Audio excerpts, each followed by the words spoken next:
Oh, Baba, Iyeme. They say they want to Pulungu. Oba Tokpeye, he said this one they happen for Benin, for Edo State.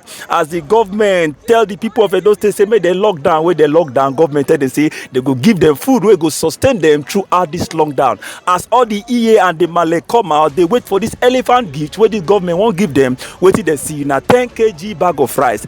10 kg bag of rice for 3 family to join body together and to share.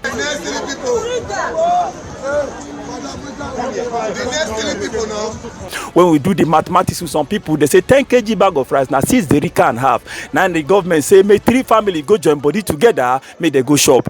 This join body come make me remember Lagos that year. For Moluwe Danfo, if you enter, you no get change. Conductor go join body 3, 4, 5 people together. Now so my landlord take marry wife.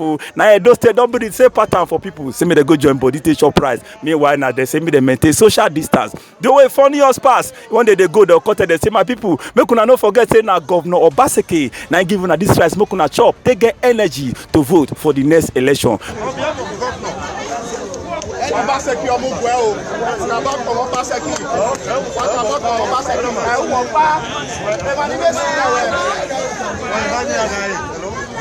My people, this na man on the street. How una see this matter? Shey na waka, abi na stay?